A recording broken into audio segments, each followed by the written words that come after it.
Hello friends, welcome to my channel. In this video हम सीखेंगे future contract के बारे में। लास्ट वीडियो में हमने सीखा था फॉरवर्ड कॉन्ट्रैक्ट क्या होता है, उसके क्या क्या डिसएडवांटेजेस होते हैं।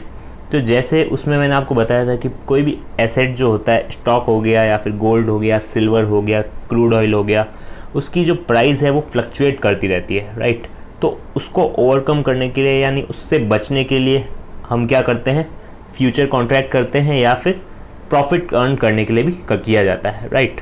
बट जनरली फॉरवर्ड कॉन्ट्रैक्ट जो होते हैं वो प्राइस फ्लक्चुएशन से बचने के लिए किए जाते हैं एंड वो स्टॉक एक्सचेंज के बाहर होते हैं, यानी ओवर द काउंटर भी हम कह सकते हैं। But in case of future contract, इसमें जो प्राइस फ्लक्चुएशंस होगी उसमें कैसे डील होगा, person A and person B, right. ये जो है ये पर्सन बी है, ये पर्सन बी है। तो इसमें क्या होगा, person A and person B वही कॉन्ट्रैक्ट करेंगे एंड उसमें एक स्पेसिफिक प्राइस तय होगी जो कि फ्यूचर डेट पे ये प्रॉमिस करेगा टू बाय, राइट। कोई भी शेयर बाय कर रहा है या फिर कुछ भी गोल्ड वगैरह बाय कर रहा है, राइट। कोई भी स्पेसिफिक प्राइस पे एंड स्पेसिफिक फ्यूचर डेट, 3 महीने, 2 महीने, 1 महीने, राइट। एंड स्पेसिफिक प्राइस कुछ भी हो सकती है, 1000, 2000, 3000, बट वो फ्यूचर की प्राइस है, ओके। एंड इसमें डिफरेंस क्या है, ये सेम अभी तक आप देखेंगे कि ये forward contract and future contract अभी तक सेम है, बट इसका जस्ट एक इम्प्रोवाइजेशन है, राइट। फॉरवर्ड कॉन्ट्रैक्ट का जस्ट एक इम्प्रोवाइजेशन है, फ्यूचर कॉन्ट्रैक्ट क्यों, because person A and person B ये जो कॉन्ट्रैक्ट हुआ था ये स्टैंडर्डाइज्ड कॉन्ट्रैक्ट होगा, ओके। जो फॉरवर्ड कॉन्ट्रैक्ट था वो कैसा था, कस्टमाइज्ड कॉन्ट्रैक्ट, राइट। यानी बीच में कोई भी नहीं था, कोई रेगुलेटर नहीं था, यानी नहीं कोई स्टॉक एक्सचेंज वगैरह था, न कमोडिटी एक्सचेंज था। But in this case future contract में क्या होगा, आपका बीच में क्या कौन होगा, स्टॉक एक्सचेंज। एंड रेगुलेट कौन करेगा इन कॉन्ट्रैक्ट्स को, सेबी। और अगर कमोडिटी मार्केट है तो क्या होगा, कमोडिटी एक्सचेंज बीच में होगा, राइट। तो ये फ़र्क है फ्यूचर कॉन्ट्रैक्ट में एंड फॉरवर्ड कॉन्ट्रैक्ट में। फॉरवर्ड कॉन्ट्रैक्ट जो था वो ओवर द काउंटर होता है, यानी बीच में कोई स्टॉक एक्सचेंज नहीं होता, कोई भी रेगुलेट करने वाला नहीं होता, इसीलिए उसमें डिफ़ॉल्ट भी ज़्यादा होते थे। एंड उसमें अगर थोड़ा सा इम्प्रोवाइज़ करें, उसकी लिमिटेशंस थी या फिर जो इसकी डिसएडवांटेजेस थी फॉरवर्ड कॉन्ट्रैक्ट की, अगर उसको ओवरकम करें देन हमें मिलेगा वो future contract, okay. Future contract में आपको हर चीज़ मिल जाएगी, लिक्विडिटी भी मिल जाएगी, बिकॉज ऑब्वियसली स्टॉक एक्सचेंज में होगा ये कॉन्ट्रैक्ट। एंड ऑल्सो आपको क्या, रिजिडिटी भी नहीं होगी, वो क्यों नहीं मैं बताऊंगा आगे। एंड जो मैंने आपको कहा था रेगुलेटरी रिस्क, डिफ़ॉल्ट रिस्क, ये भी नहीं होंगे, बिकॉज रेगुलेट कौन करेगा, stock exchange. And stock exchange में जब भी आप कॉन्ट्रैक्ट करेंगे तो पहले ही वो मार्जिन ले लेते हैं, राइट। वो आपको पता है मार्जिन क्या होता है, एंड सेबी इसको रेगुलेट करता है। नेक्स्ट अब एक एग्जांपल लेते हैं, person A and person B. Person A क्या है, बायर, राइट, यानी फ्यूचर कॉन्ट्रैक्ट बाय करेगा, एंड ये जो है सेलर है, राइट। और दोनों ही ये क्या होते हैं, सेम वही फॉरवर्ड कॉन्ट्रैक्ट ही है। तो इसमें क्या है, ऑब्लिगेशन टू बाय, यानी इसको क्या करना पड़ेगा, बाय करना ही पड़ेगा, कोई चॉइस नहीं है। एंड इसको क्या है, obligation to sell, okay. Obligation to buy and obligation to sell. So और बीच में कौन है, स्टॉक एक्सचेंज। इसके बीच में कौन है, स्टॉक एक्सचेंज। हो सकता है ये दोनों एक दूसरे को जानते भी नहीं है, राइट। हो सकता है कि ऐसा ही होता है, ये दोनों एक दूसरे को जानेंगे भी नहीं, बीच में ये दोनों क्या करेंगे, स्टॉक एक्सचेंज पे जाके कॉन्ट्रैक्ट बाय या सेल करेंगे। तो ये क्या कर रहा है, कॉन्ट्रैक्ट बाय कर रहा है, ये क्या कर रहा है, कॉन्ट्रैक्ट सेल कर रहा है। तो प्रेजेंट की क्या सिचुएशन है, अभी 100 शेयर्स इसको बाय करने हैं इन फ्यूचर, राइट। फ्यूचर्स की बात हो रही है। तो अभी एग्जिस्टिंग शेयर प्राइस क्या चल रही है, 30,000 पर share. But future date decide कर दी 2 मंथ्स लेटर, राइट। कोई भी डिसाइड कर सकते हैं हम, 3 मंथ लेटर, 1 मंथ लेटर। तो 2 मंथ्स की फ्यूचर डेट डिसाइड हो गई। एंड फ्यूचर में अगर 30,000 पर शेयर प्राइस नहीं भी रही तो सपोज कीजिए 35,000 हो गई फ्यूचर में, राइट। यानी फ्यूचर में 30,000 की जगह 35,000 हो गई प्राइस। देन ऑल्सो इसके पास क्या है, ऑब्लिगेशन टू बाय है, इसको क्या करना पड़ेगा, 30,000 में ही बाय करना पड़ेगा।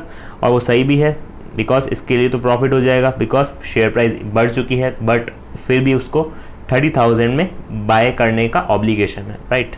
तो इसको क्या होगा, 5,000 पर शेयर का प्रॉफिट हो जाएगा। एंड 100 शेयर्स लिए हैं तो ऑब्वियसली कितना हो जाएगा, 5 लाख का प्रॉफिट हो जाएगा इस पर्टिकुलर पर्सन को। एंड इसको जस्ट उसका रिवर्स 5 लाख का लॉस हो जाएगा, बिकॉज प्राइस जो है वो बढ़ गई एंड उसको 35,000 का शेयर 30,000 में सेल करना पड़ेगा, राइट।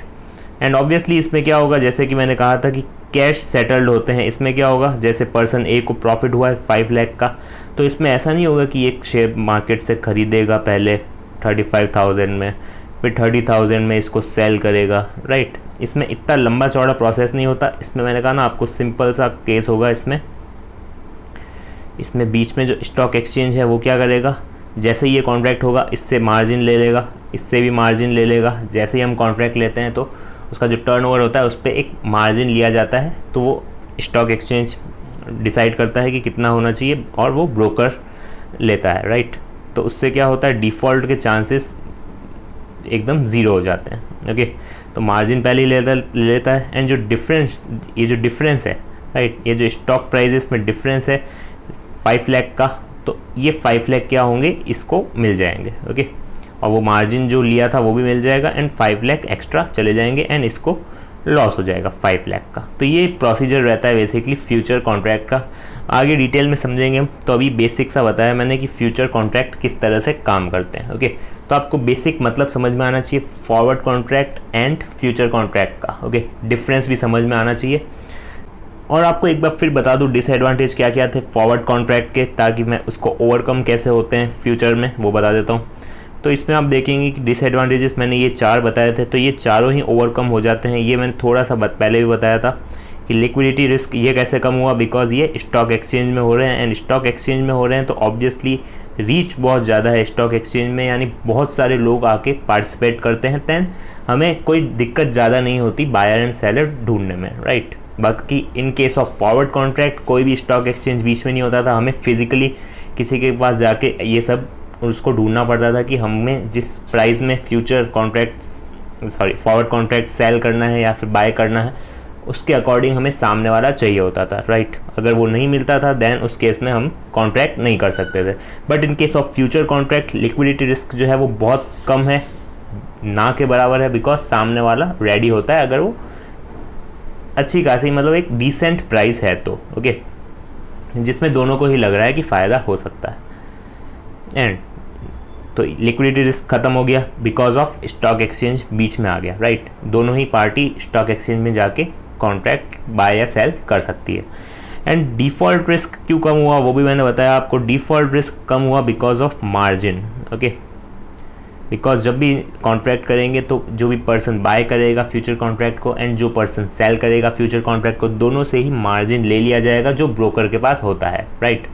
जैसे ही आपने प्रॉफिट अर्न किया देन ऑब्वियसली वो मार्जिन सेटल्ड होके यानी कैश सेटल्ड हो जाता है। जिसका जितना प्रॉफिट मतलब जिसको प्रॉफिट होता है उसको वो हाथ तो हाथ मिल जाता है, दूसरे का लॉस हो जाता है, राइट। तो ये डिफ़ॉल्ट रिस्क जो है वो भी ख़त्म हो जाता है इस पर्टिकुलर फ्यूचर कॉन्ट्रैक्ट में। And regulatory risk obviously regulate कौन करता है इसमें, SEBI. But in case of forward contract कोई भी रेगुलेटर नहीं था, कोई भी अथॉरिटी या फिर कुछ भी रेगुलेटर नहीं था, राइट। एंड रिजिडिटी, इसमें रिजिडिटी क्यों ख़त्म हुई, बिकॉज जब एक्सपायरी होती है तभी हम क्या कर सकते थे, फॉरवर्ड कॉन्ट्रैक्ट को सेटल्ड कर सकते थे, right. But in case of future contract expiry से पहले भी हम क्या कर सकते हैं, ट्रांसफ़र कर सकते हैं। There is no problem, stock exchange में जाके हम सिंपली ट्रांसफ़र कर देंगे तो वो हो जाएगा। तो इससे रिजिडिटी भी ख़त्म हो जाती है। तो ये चारों ही डिसएडवांटेजेस ख़त्म हो जाते हैं। इसीलिए क्या होता है, फ्यूचर कॉन्ट्रैक्ट को हम कह सकते हैं एक इम्प्रोवाइजेशन है ऑफ फॉरवर्ड कॉन्ट्रैक्ट, ओके। बाकी बेसिक कंसेप्ट दोनों का ही सेम है, बस ये स्टैंडर्डाइज्ड है, वो कस्टमाइज्ड था। तो डिफरेंस पढ़ लेते हैं दोनों का। तो फॉरवर्ड कॉन्ट्रैक्ट जो है वो ट्रेड किए जाते हैं ओवर द काउंटर, यानी बीच में कोई स्टॉक एक्सचेंज नहीं होता। ये किए जाते हैं stock exchange in case of stocks, stock exchange पे in case of commodity like crude oil हो गया या फिर और भी कोई कमोडिटी हो गई तो वो कमोडिटी एक्सचेंज में। एंड कॉन्ट्रैक्ट जो है वो कस्टमाइज्ड होते हैं फॉरवर्ड कॉन्ट्रैक्ट में, बिकॉज दोनों पार्टी आपस में ही तय करती है। एंड ये जो कॉन्ट्रैक्ट होते हैं ये स्टैंडर्डाइज्ड होते हैं, आपको एक्सचेंज में जाके सिंपली देखना पड़ता है कि कौन से फ्यूचर्स आपको ख़रीदने हैं, एंड आप वो ख़रीद सकते हैं, एंड सामने वाला जो भी होगा वो आप ख़रीद लेगा, एंड आप दोनों आपस में नहीं मिलेंगे, आपको सीधा स्टॉक एक्सचेंज पे जाके ट्रांजैक्शन करना पड़ेगा। ओके, एंड इसमें हाई काउंटर पार्टी रिस्क रहता है, बिकॉज रिस्क ऑफ डिफ़ॉल्ट काफ़ी ज़्यादा हो जाता है, बिकॉज बीच में कोई भी रेगुलेटर नहीं है। ओके, हो सकता है कि वो डिफ़ॉल्ट करे एंड आप कोर्ट में जाएं, बट कोर्ट में भी काफ़ी टाइम लग जाता है डिसीजन वर्डिक्ट में, इसीलिए इसको रिस्क की कैटेगरी में डाल सकते हैं हम, high counter party risk. And इसमें तो रिस्क की बात ही नहीं आती, बिकॉज मार्जिन पहले ही ले लेती है ब्रोकरेज फर्म जो है, और उसके बाद जब भी सेटलमेंट होता है तो उसके बाद आपको प्रॉफिट मिल जाता है, अगर आपका हुआ है तो। नहीं होता है तो आपका मार्जिन ऑब्वियसली पहले ही लिया हुआ है। एंड नॉट रेगुलेटेड, बिकॉज यहाँ पे सेबी रेगुलेट नहीं करती एंड यहाँ पे सेबी रेगुलेट करती है। ओके, एंड ये जो कॉन्ट्रैक्ट है ये नॉन ट्रांसफरेबल है, आप ट्रांसफ़र नहीं कर सकते किसी को, बट ये ट्रांसफ़र कर सकते हैं आप इजीली, ये ट्रेडेबल होते हैं, ट्रेडिंग आप कर सकते हैं। एंड ये टाइम बाउंड होते हैं to just one time frame, यानी जो भी टाइम डिसाइड करते हैं हम। एंड यहाँ पे मल्टी टाइम फ्रेम के कॉन्ट्रैक्ट्स अवेलेबल रहते हैं, 1 month, 2 month, 3 month, 4 month, right. तो ये आप इजीली चेक कर सकते हैं एक्सचेंज पे जाके। एंड सेटलमेंट जो है वो फ्लेक्सिबल है, फिजिकल भी कर सकते हैं, जैसे कि मैंने एग्जांपल लिया था गोल्ड का, गोल्ड आप फिजिकल भी दे सकते थे, बट अगर आपको गोल्ड फिजिकली नहीं देना है तो आप कैश सेटल भी कर सकते हैं, जितना भी आपका लॉस हुआ है उतना आप क्या कर सकते हैं, सामने वाले को कैश दे सकते हैं। ओके, तो कैश सेटल्ड भी होते हैं एंड ये फिजिकली सेटल्ड भी होते हैं, तो ये एक ही डिफरेंस है, ये फिजिकल सेटल्ड हो सकते हैं, but in case of future contract ये कभी भी फिजिकल सेटल्ड नहीं होते, ये हमेशा कैश सेटल्ड होते हैं, यानी जो भी डिफरेंस होता है बिटवीन प्राइजेस वो सेटल्ड हो जाता है ऑटोमेटिकली, और मार्जिन जो भी लिया हुआ होता है उसके एडजस्ट होके आपको पैसा मिल जाता है अगर आपका प्रॉफिट हुआ है तो। ओके, तो ये कुछ डिफरेंस है फॉरवर्ड कॉन्ट्रैक्ट में एंड फ्यूचर कॉन्ट्रैक्ट में। तो ऑब्वियसली बेटर क्या है फ्यूचर्स कॉन्ट्रैक्ट, बिकॉज यहाँ पे सब कुछ अच्छा है, राइट, फॉरवर्ड कॉन्ट्रैक्ट से।